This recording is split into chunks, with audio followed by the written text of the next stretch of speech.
Eu venho à tribuna hoje falar de dois temas, mas ambos ligados à questão dos direitos humanos.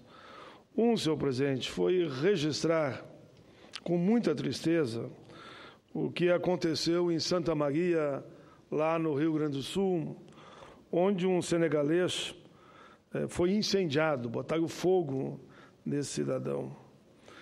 Senhor presidente, e começo falando desse tema.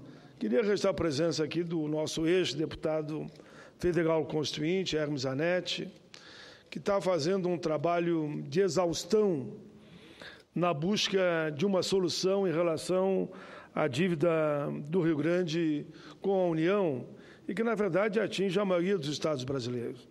Ele desarquivou um projeto, atualizou e nos entregou. Os 3 senadores do Rio Grande e nós protocolamos na casa e estamos aguardando a posição da CCJ, que deve dar o seu parecer sobre esse projeto, fundamental para recuperar não só o Rio Grande, mas a maioria dos estados do nosso país.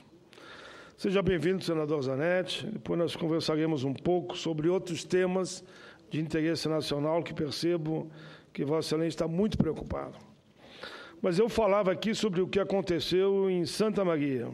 Senhor presidente, como presidente da Comissão de Direitos Humanos, sou obrigado nesse momento a dizer que a estupidez é um grande mal da humanidade.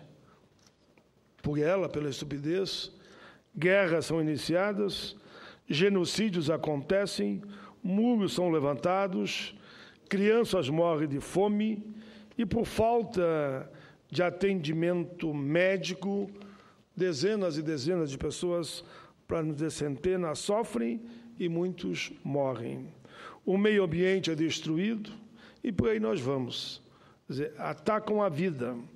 A estupidez humana leva o homem a fazer a maldade pela maldade, a crueldade pela crueldade, simplesmente pelo fato de ver e quer ver o seu semelhante sofrer. Por que a vida humana não é respeitada e protegida? Por que a xenofobia e o racismo estão diariamente deixando suas marcas? Seria o Estado também estúpido e impotente para enfrentar essa situação? O direito à vida, senhor presidente, é inviolável. Lamentavelmente, mais uma notícia triste. No sábado, dia 12, por volta das 9 horas, na cidade de Santa Maria, Rio Grande do Sul, o imigrante senegalês Cheikh Diba, de 25 anos, teve seu corpo incendiado por 3 homens no centro da cidade.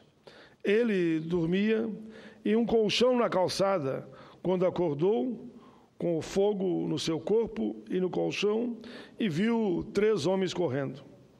Os criminosos ainda roubaram seu tênis e uma maleta antes de incendiar. Ele buscava um emprego para poder enviar dinheiro à família que permanece no Senegal.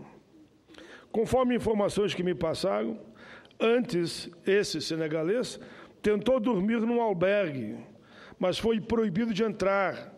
Segundo a coordenação, ele foi barrado porque tinha bebido. Porém, o imigrante senegalês, senhor presidente, contou a voluntários do Grupo de Direitos Humanos e Mobilidade Humana Internacional da Universidade Federal de Santa Maria que ele é muçulmano. Se é muçulmano, não consome bebida alcoólica. Mentiram. Além de agredir, mentiram. Enfim, o grupo ali de militantes anônimos dos direitos humanos acolheram ele.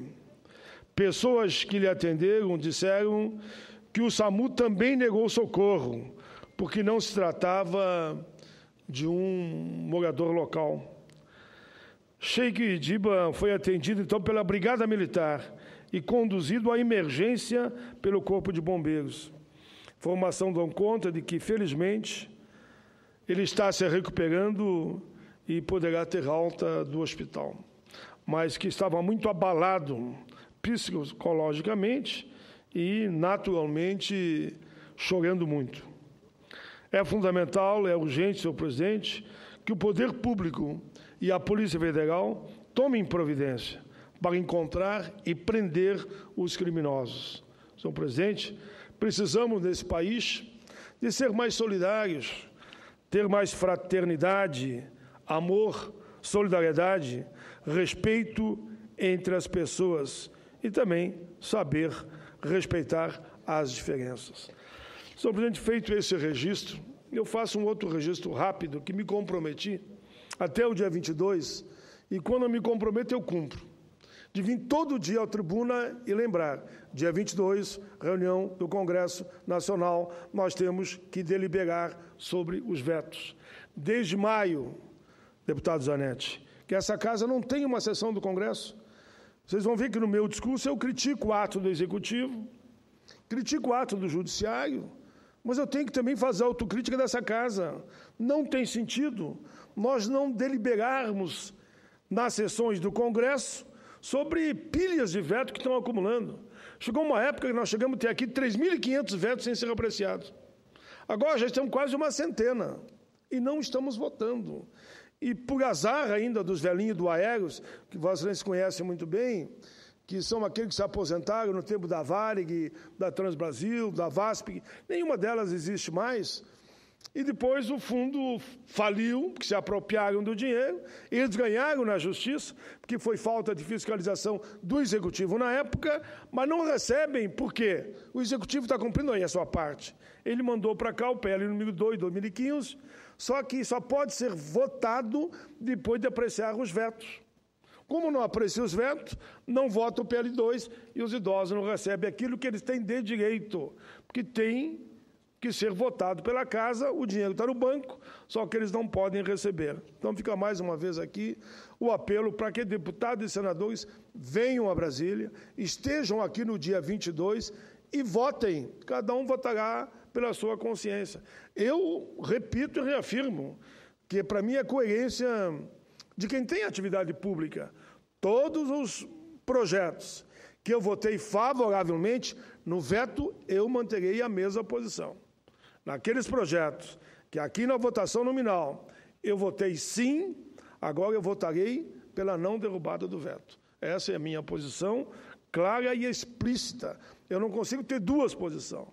Tenho uma posição quando é o projeto, depois de vetado eu mudo de opinião, não. Eu vou manter a coerência e o meu voto será pela derrubada dos vetos dos projetos que eu votei favoravelmente, fazendo que eles se transformem, então, em lei. Mas, senhor presidente, ainda na linha dos direitos humanos, eu, como presidente da Comissão de Direitos Humanos da Casa, tenho viajado o país, senhor presidente. Tenho ido a todos os estados, já comentei, fui no seu estado e vi a alegria lá como a população lhe trata, a forma festiva, bonita, carinhosa, como cada um deles se dirigia a Vossa Excelência e a forma como foi aplaudido no seu pronunciamento. Foi muito bom estar lá com Vossa Excelência, mas ali nesses encontros, eu fui já a 14 estados, agora nesse fim de semana eu estou na Bahia vai ser na quinta e na sexta, eu estarei na Bahia, no sábado volto, que tenho uma outra audiência aqui já em Brasília, e nesses encontros eu estou colhendo a opinião da população. Lá se fala sobre tudo, senhor presidente, que são o que eu chamo, Zanetti, de plenárias livres. Se fala sobre democracia, se fala sobre o meio ambiente, se fala sobre custo de vida, se fala dos direitos do trabalhador e dos aposentados, enfim, o mundo social principalmente. E social é defender a vida em toda a sua amplitude. Se fala, claro, da terceirização, que eu tenho certeza que aqui não passará. Se fala da NR12, que querem revogar para que o trabalhador não tenha mais nenhuma proteção dentro das empresas em relação ao acidente de trabalho, que aqui também, no meu entendimento, não passará. Felizmente, depois de uma audiência pública, o próprio senador Cássio Cunha Lima retirou a urgência para que a gente faça um amplo debate. Vamos fazer uma sessão temática, inclusive, nesse plenário, com esse objetivo. Mas, senhor presidente, ir aos 27 estados, para mim, é uma alegria. Ouvir o povo do Norte, do Nordeste, do Centro-Oeste, cada um com as suas angústias, com as suas esperanças, com a sua opinião de que esse país pode melhorar e nós temos que sair da crise que nos encontramos, sem deixar claro de colocar os nossos pontos de vista. Enfim, é um diálogo permanente com o nosso povo, ouvi-los, eles nos animam e a gente anima eles, com a palavra que eu tenho dito, esperançar. Muito mais do que esperança. Esperançar é ter força de mudar, de fazer acontecer, de avançar.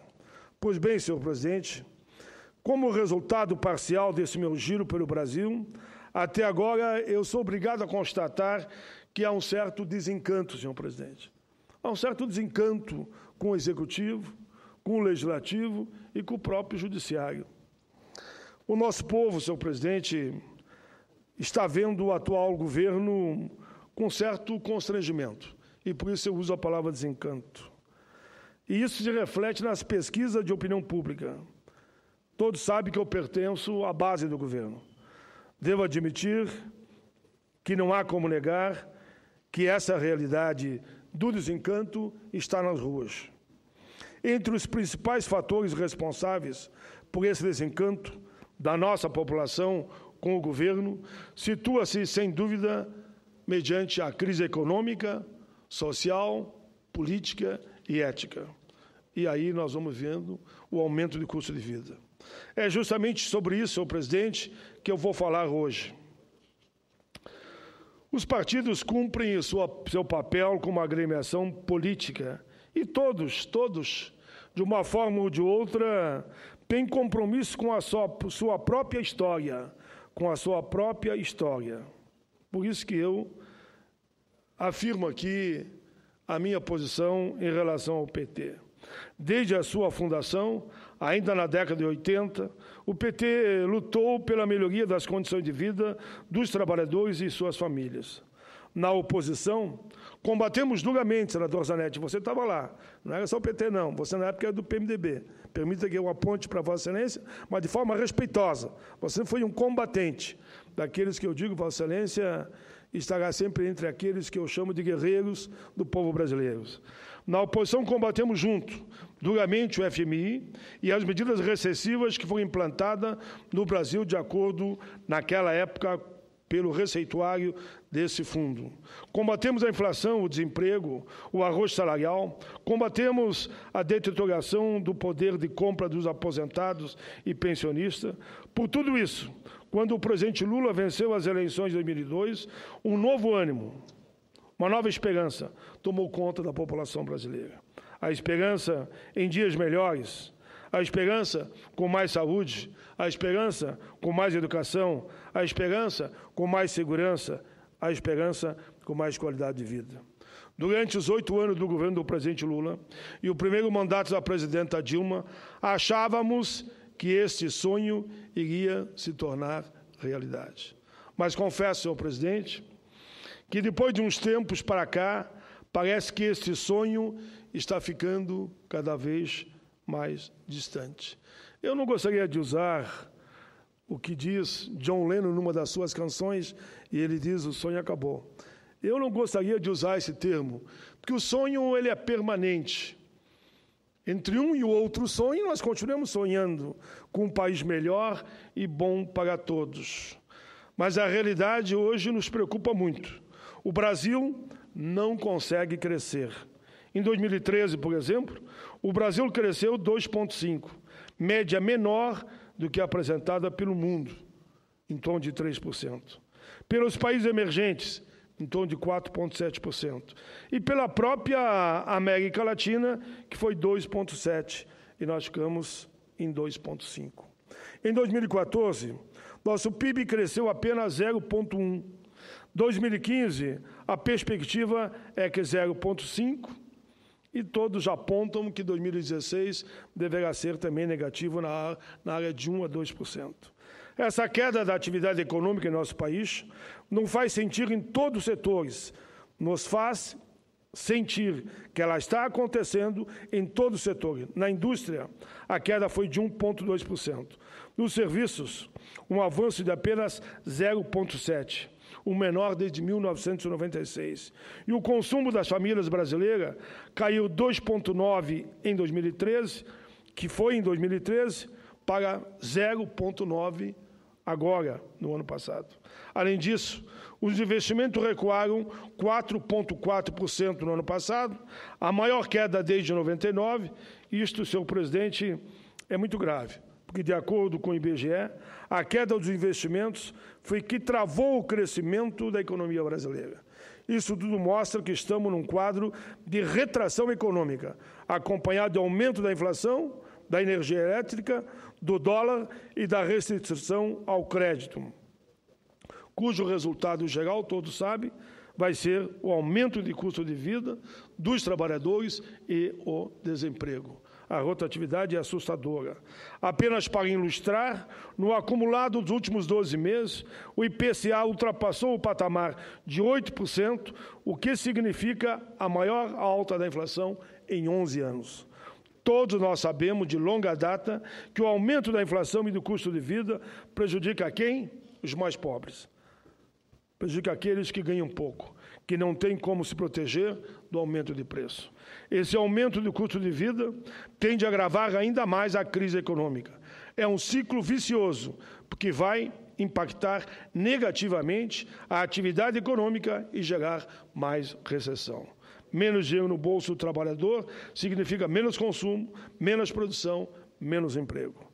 Cito aqui, por exemplo, senhor presidente, pesquisa do Data Popular, divulgado pelo jornal Estado de Minas, segundo o qual a classe C representa hoje cerca de 114 milhões de brasileiros, ou seja, 56% da população, cuja renda mensal é em torno de 2,9 mil. Essa foi a classe pela qual o comércio abriu suas portas, com uma maior oferta de créditos e juros baixos, que financiavam imóveis, celulares, televisores, a chamada linha branca, carros, viagens, entre outros bens de consumo. Porém, segundo o Instituto Data Popular, essa mesma classe não está mais tão otimista. E a realidade agora é outra. A grande maioria dos entrevistados dessa classe que teve ascensão, 79%, acredita que os preços vão continuar subindo. 55% estão pessimistas em relação ao seu emprego. 68% disseram que 2015 será um ano pior do que o anterior para o país. Por isso, os cortes no orçamento doméstico já começaram. Ainda segundo a Data Popular, 41% dos entrevistados disseram comprar a mesma quantidade de produtos, porém adquiriram sempre naquilo que é considerado o mais barato, porque eles não têm mais o poder que tinham há um tempo atrás. Cerca de 80% disseram estar economizando nas contas do dia a dia, como água, luz, telefone, e 31% assumiram ter comprado fiado em 2014 para 2015. E muitos daqueles brasileiros e brasileiras que estavam se sentindo incluídos socialmente, que estavam podendo desfrutar de um nível de renda um pouco melhor, com mais conforto, começaram a ver o seu sonho, o seu mundo desmoronar de um dia para o outro. Cito como exemplo o caso da senhora Gilsa Borges, publicada esta semana numa emissora de Minas. Nascida em uma família de classe baixa há 10 anos, viu sua vida mudar para melhor. Fez curso técnico para massagista, alugou uma sala na zona sul de Belo Horizonte, onde atendia em média 10 clientes por dia. Comprou equipamentos, reformou a casa onde morava, adquiriu um carro e começou a faculdade de fisioterapia. Com uma maior renda, engrossou a faixa social que mais ascendeu nos últimos anos, ou seja, a classe C, por mim aqui descrita. Na matéria diz, foi como se me dessem todas as oportunidades e agora me tirassem todas elas. Tal é a decepção daquilo que aconteceu há uns anos atrás e aquilo que está acontecendo hoje com ela. Com a crise econômica que atingiu o país em 2014 e se acentua com mais força esse ano, continua a análise. Ela perdeu a sala que alugava, vendeu o carro e os equipamentos também vendeu e parou de estudar. Essa senhora, senhoras e senhores, é apenas um exemplo dos milhares que podemos encontrar pelo Brasil afora, dos efeitos perversos que a alta do custo de vida e a crise econômica têm provocado no orçamento das famílias brasileiras.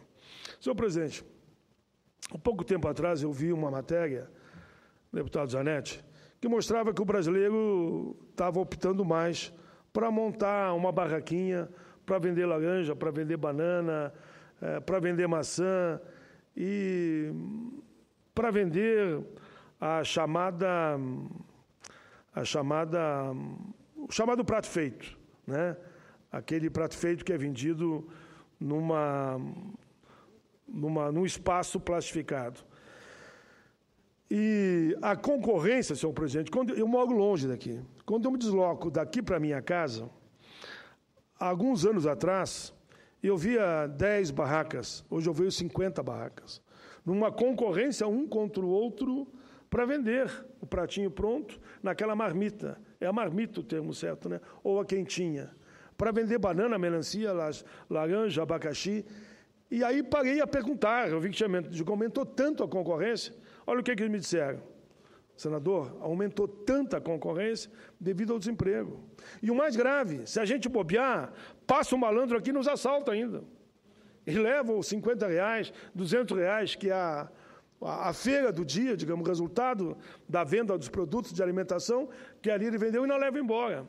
Então, além de nós estarmos aqui improvisados para ganhar o pão de cada dia, e ainda tem semana que o malandro nos assalta 2 vezes.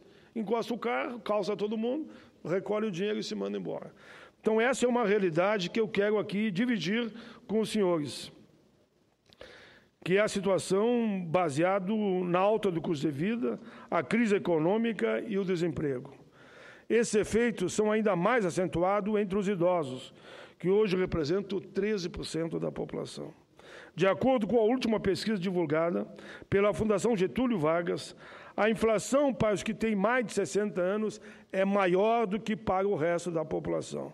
Segundo esse estudo, o Índice de Preço ao Consumidor da Terceira Idade, o IPC-3I, que mede a variação do preço da cesta de compra da pessoa com mais de 60 anos, registrou inflação de 4,16% no primeiro trimestre deste ano, o maior para o período desde 2003, quando a variação acumulada lá atrás foi de 5,28%.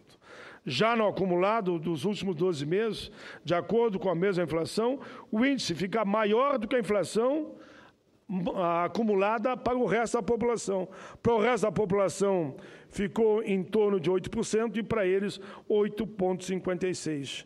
Acima do teto, inclusive, previsto pelo governo federal, que seria de 6,5%, e superior ao índice de preço ao consumidor amplo, que ficou em torno de 8%. A situação dos nossos idosos deve se agravar ainda mais com a alta do desemprego. Com mais pessoas sendo demitidas, certamente aumentará o número de idosos que passarão a ser provedores da família, contando com a renda das minguadas aposentadorias, que estão sem reajuste há mais de uma década, que não há reajuste acompanhando nem o crescimento do mínimo e muito menos acompanhando o crescimento do PIB ou do crescimento da massa salarial daquele que está empregado. Ou seja, a população que deveria cuidar da velhice será cuidada por ela. Se continuar assim, o baixo salário do aposentado, ele ainda tem que usar para garantir a alimentação de netos e até mesmo de filhos e noras. E é por isso, senhoras e senhores senadores, que eu não posso aceitar o que fazem hoje ainda com o fator previdenciário. Esse ato é perverso, que reduz a aposentadoria do cidadão, depois dele pagar durante 35 anos, ter mais de 60 anos, ele ainda tem a sua aposentadoria cortada pela metade. Porque é isso que acontece para a mulher e para o homem no ato da aposentadoria.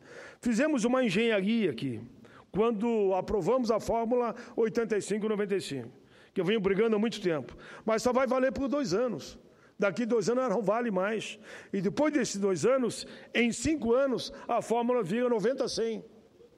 O camarada vai ter que trabalhar mais do que trabalhava antes, na época que existia o fator previdenciário na sua forma original. Por isso, senhor presidente, nesse sentido, apresentei a emenda número 011, a MP 677, que prevê um reajuste real para os aposentados, acompanhando o crescimento da massa salarial do país. A proposta é vincular a valorização dos benefícios ao crescimento da remuneração média dos trabalhadores no mercado informal. Se não tiver crescimento no mercado formal, também não terá um aposentado.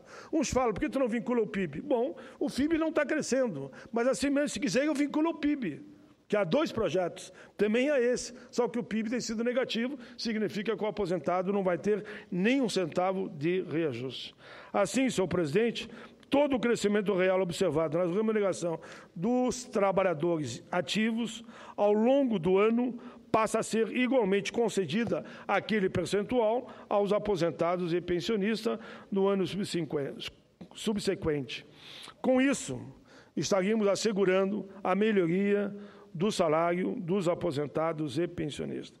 Senhor presidente, é urgente a implantação de uma política de valorização do valor dos benefícios dos nossos idosos.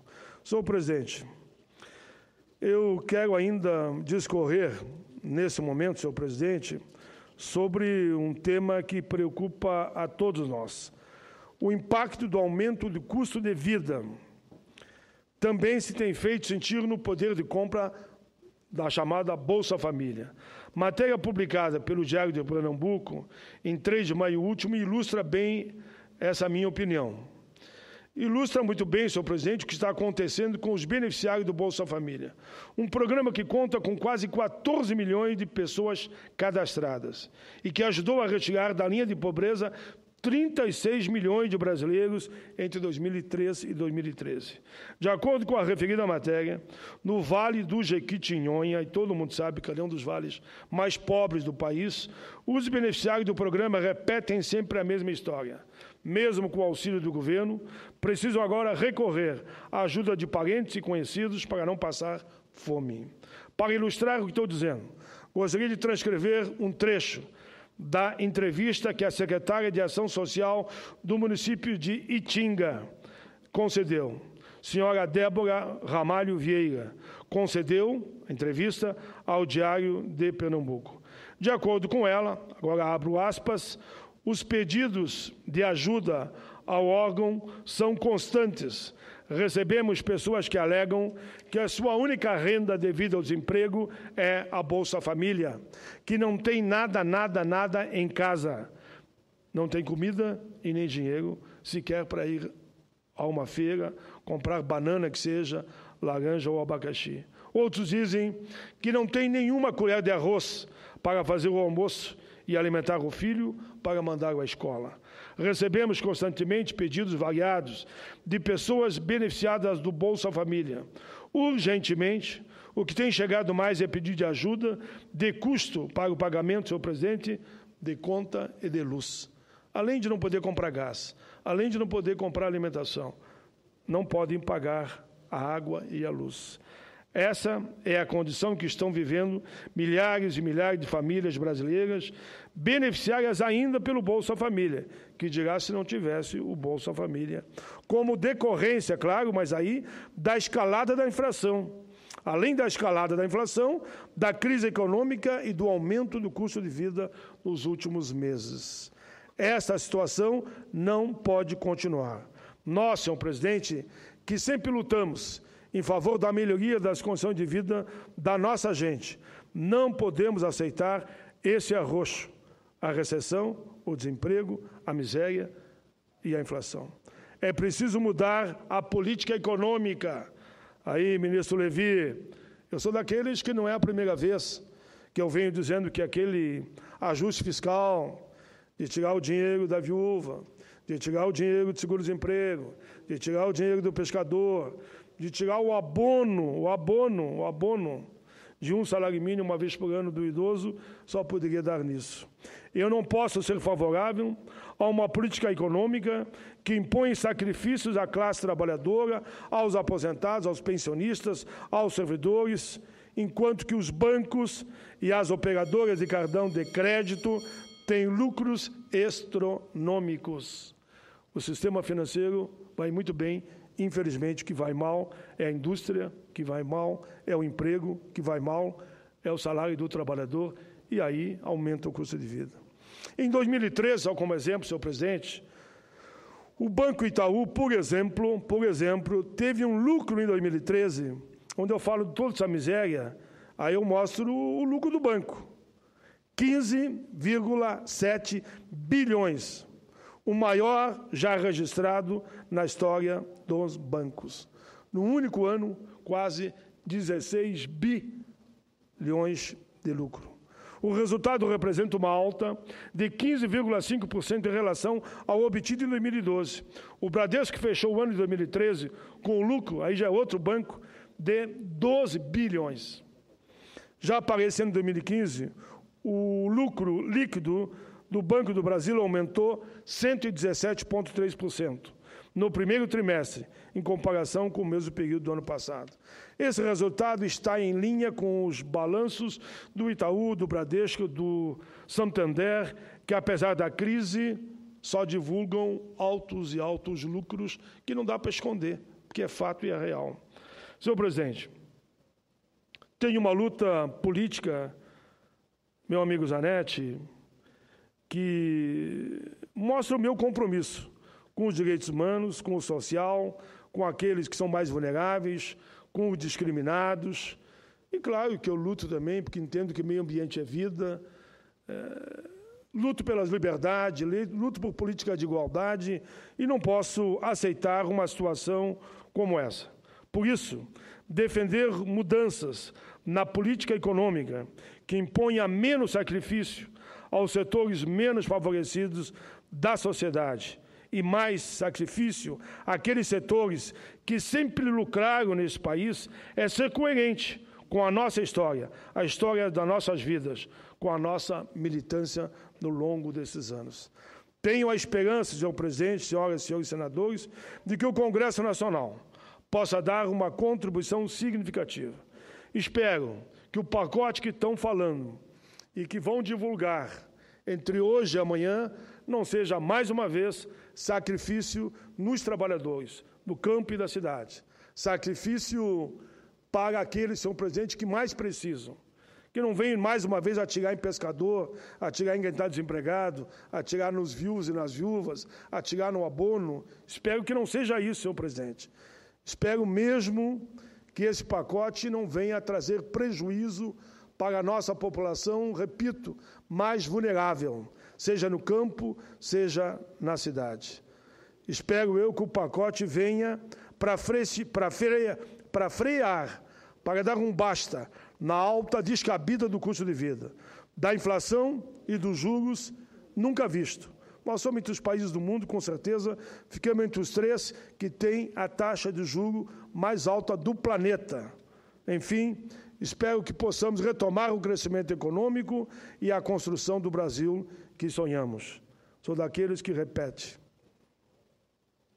na contramão do que disse John Lennon. Ele disse que o sonho tinha acabado. Eu quero continuar sonhando. Eu quero continuar com o verbo esperançar, para que a nossa luta, que a minha luta, que a luta de todos os brasileiros de bem, continue sempre defendendo aqueles que mais precisam na linha de fazer o bem sem olhar a quem. É isso, presidente. Agradeço muito a tolerância de Vossa Excelência e considere na íntegra os 2 pronunciamentos.